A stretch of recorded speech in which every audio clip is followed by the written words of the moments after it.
ঘন ঘন হাঁচি, তার সাথে নাক বন্ধ। আপনি প্রাত্যহিক জীবনে একেবারে জেরবার। বাইরে বেরিয়েছিলেন, হঠাৎ করে ঘরে ফিরে এলেন, আর এই রকম সমস্যা নিয়ে আপনি প্রচণ্ড অস্বস্তিতে রয়েছেন। স্বভাবতই চিকিৎসকদের পরিভাষায় এই অসুখের একটি নাম রয়েছে ডাস্ট অ্যালার্জি।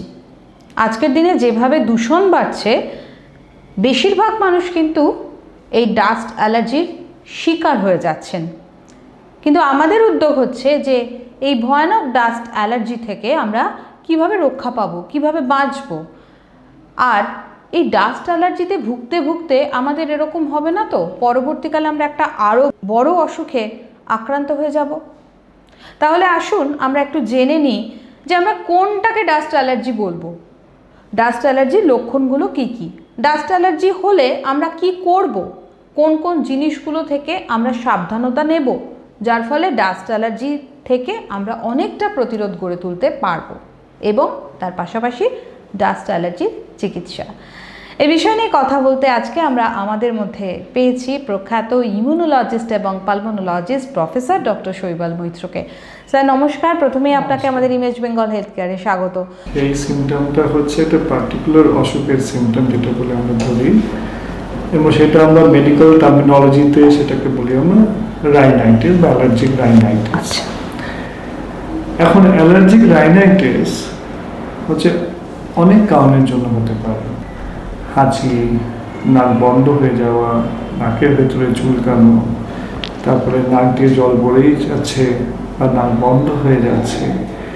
এর সঙ্গে সঙ্গে অনেকের থাকে কি তার হচ্ছে চোখ লাল হয়ে যাচ্ছে, চোখ চুলকাচ্ছে, বা মাথা ভার হয়ে থাকছে, মাথার মধ্যে যন্ত্রণা করছে, বা কারো কারো ক্ষেত্রে হচ্ছে সে ঠিক মতন গন্ধ হচ্ছে পাচ্ছে না। তবে অ্যালার্জিক রাইনাইটিস হচ্ছে অনেক বেশি, হচ্ছে তার প্রিভ্যালেন্স অনেক বেশি নন অ্যালার্জিক রাইনাইটিসের চাইতে। এবং অ্যালার্জিক রাইনাইটিসের মধ্যে বিভিন্ন হচ্ছে এনভায়রনমেন্টাল যে হচ্ছে পদার্থগুলো আছে আমাদের চারিপাশে হওয়ার মধ্যে, তার থেকে অ্যালার্জিক রাইনাইটিস হয়।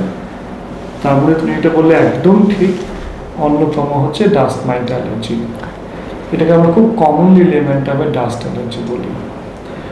এছাড়া হচ্ছে ফুলের রেণু থেকেও হতে পারে, তারপরে হচ্ছে বিভিন্ন হচ্ছে মোলস স্পোর্স থেকেও হতে পারে, তারপরে বিভিন্ন ধরনের অ্যানিমাল, কুকুর বিড়ালের হচ্ছে যে ড্যান্ড্রালোন থেকে যে উড়ে সেগুলো থেকেও হতে পারে।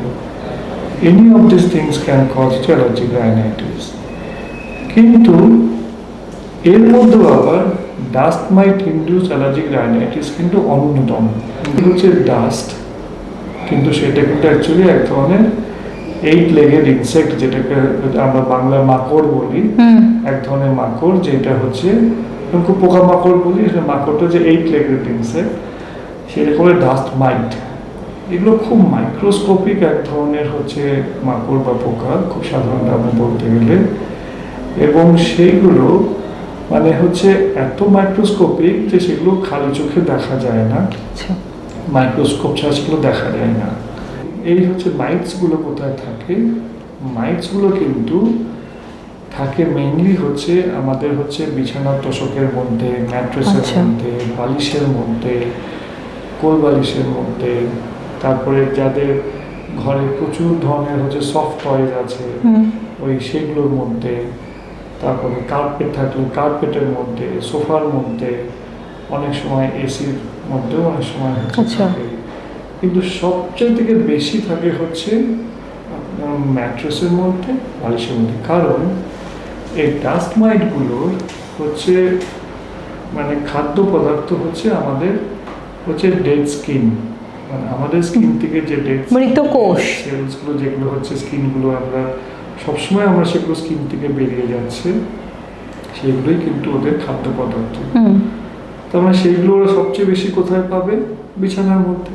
যখন আমরা শুই, যেখানে আমরা শুই, যেখানে আমরা প্রতি 8 ঘন্টা করে বিছানায় আমরা রাত্রেবেলা ঘুমাই, এই জন্য ডাস্ট মাইট কনসেন্ট্রেশনটা কিন্তু ওই মানে তোষকের মধ্যে বালিশের মধ্যে সবচেয়ে থেকে বেশি।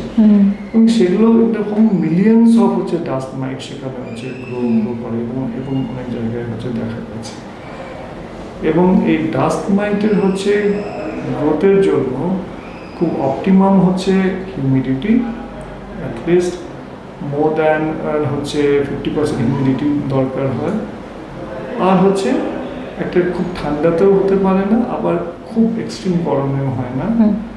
হট হিউমিড ক্লাইমেটের মধ্যে ডাস্ট মাইট বেশি গ্রো হয়, যদিও ডাস্ট মাইট সারা বিশ্বের সব দেশেই আছে। তো আমাদের ট্রপিক্যাল কান্ট্রি ইন্ডিয়া, তো আমাদের দেশে প্রতি ঘরে ঘরে হচ্ছে ডাস্ট। আচ্ছা। এবং ওই ডাস্ট মাইটের যে হচ্ছে ওরা কি করে, ওরা হচ্ছে আমাদের ডেড স্কিনগুলো খায়, তারপর সেগুলো এক্সক্রিট করে। সো ওই এক্সক্রিটেড প্রোডাক্টসগুলো কিন্তু সেইগুলো হচ্ছে হাওয়ার মধ্যে উড়ে যায়, এবং যখন বিছানায় আমরা ঘুমাচ্ছি তখন আমরা আমাদের অজান্তেই ওই অসংখ্য ওই হচ্ছে ডাস্ট মাইট, ওই এক্সক্রিটেড পার্টিকেলসগুলো কিন্তু আমরা ইনহেল করছি। আচ্ছা। তার মধ্যে কিছু ডাস্ট মাইট মরে গিয়ে তার হচ্ছে বডি পার্টসগুলো ইনহেল করতে থাকে, এগুলো হাইলি অ্যালার্জেনিক। সেগুলো আমাদের শ্বাসনালীর মধ্যে যাচ্ছে, তার থেকে এই ধরনের সিমটম যেগুলো তুমি বললে সেগুলো হচ্ছে দেখা। আগেকার দিনে দেখতাম যে বাড়ির যারা বড়রা তারা মাঝে মধ্যে বালিশ তোষক এগুলো রোদ্দুরে দিতেন। তাহলে কি এই ডাস্ট মাইটের কথা যেটা আপনি এতক্ষণ বলছিলেন, যে ডাস্ট মাইটগুলোকে মারবার জন্য বা সূর্যের আলোয় যাতে সেগুলো নষ্ট হয়ে যায়, তার জন্য কি এই উপায় ছিল? একদম ঠিক। এই যে আমাদের যে হচ্ছে কালচারে, ইন্ডিয়ান কালচারের মধ্যে যে এইগুলো যে হচ্ছে লাইফস্টাইল হ্যাবিটসগুলো আছে, এগুলো কিন্তু খুব সাইন্টিফিক্যালি হচ্ছে scientific habits.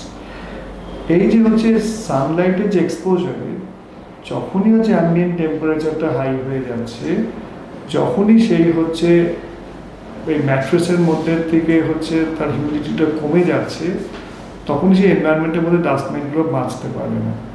They are very delicate organisms. Temperature বেড়ে গেলে হিউমিডিটি যদি হচ্ছে কমে যায়, 40%-এর নিচে হিউমিডিটি কমে গেলে সেটা বাঁচতেই পারবে না, ইমিডিয়েটলি হচ্ছে ডাস্ট মাইটগুলো হচ্ছে মারা যায়।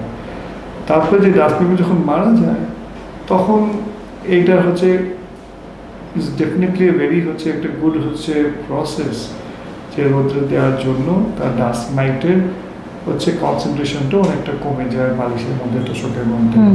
সেটা খুবই একটা ভালো প্র্যাকটিস। আই উড সে এটা একটা সাইন্টিফিক প্র্যাকটিস। অল্প কোন উপায়ে ডাস্ট মাইটগুলোকে মেরে ফেলা যায় বা কিভাবে প্রতিরোধ গড়ে তুলতে পারবো? যেটা হচ্ছে আমরা বলি কিছু ডাস্ট মাইট অ্যাভয়েডেন্স মেজার যেটাকে হচ্ছে নেওয়া যেতে পারে। এক তো হচ্ছে ঘরের মধ্যে হচ্ছে কার্পেট বা হচ্ছে কোনো বড় আপহোলস্ট্রিজ বা মোটা পর্দা এসবগুলো না রাখা, সফট টয়েসগুলো না রাখা। এছাড়া হচ্ছে ঘরের মেঝেটা যেন হচ্ছে মোছা হয়, ভ্যাকুয়াম ক্লিনিং নয়, যেন মোছা হয়, সেগুলো দুবার করে যাতে হচ্ছে মোছা হয়, ওয়েট মপিং যেটা আমরা বলি। আর যে হচ্ছে বালিশ তোষক এগুলোতে যাতে হচ্ছে ভ্যাকুয়ামিং করা হয়। এছাড়া ইউজুয়ালি আমরা সবসময় বলি যে হচ্ছে বেডশিট বা হচ্ছে বেড কভার, পিলো কভার্স এগুলোকে হচ্ছে সপ্তাহে 2 দিন করে হচ্ছে গরম জলের মধ্যে যাতে কাঁচা হয় এবং রোদ্রে শুকানো হয়। আর এছাড়া এখন যেমন আমাদের কাছে আসছে কিছু ডাস্ট মাইট প্রোটেক্টিভ কভার্স বা এনকেজিংস। সেগুলো কি হয়, সেগুলো হচ্ছে ম্যাট্রেস কভার বা পিলো কভার, আমাদের দেশেও সেগুলো অ্যাভেলেবল হয়ে গেছে। এই ম্যাট্রেস কভার আর পিলো কভার দিয়ে যদি আমরা পুরো তোষকটাকে, ম্যাট্রেসটাকে আমরা হচ্ছে ঢেকে দিতে পারি, ওটা চেন দিয়ে ওটার উপর কভার করে দেওয়া হয়, ওগুলো ধোয়াও যায়। তো তাহলে কি হয়, ওই কভারের তার উপরে বেডশিট, পিলো কভার যা দিয়ে শুলে ডাস্ট মাইটগুলো ওই কভারটা ভেদ করে ওপরে আর আসতে পারে না। এখন হচ্ছে এই প্রদাহটা হচ্ছে কমানোর মেন উপায় কি? মেন উপায় হচ্ছে অ্যান্টি ইনফ্লামেটরি মেডিকেশন। এটা সবচেয়ে কমনলি যেটা ইউজ হয় সেটা হচ্ছে steroid in the form of intranasal sprays. তো ইন্টারনেজাল স্টেরয়েডস কিন্তু এখন হচ্ছে মেইন হচ্ছে ট্রিটমেন্টের ওষুধ, যেটা দিয়ে হচ্ছে প্রদাহটাকে কমানো হয়।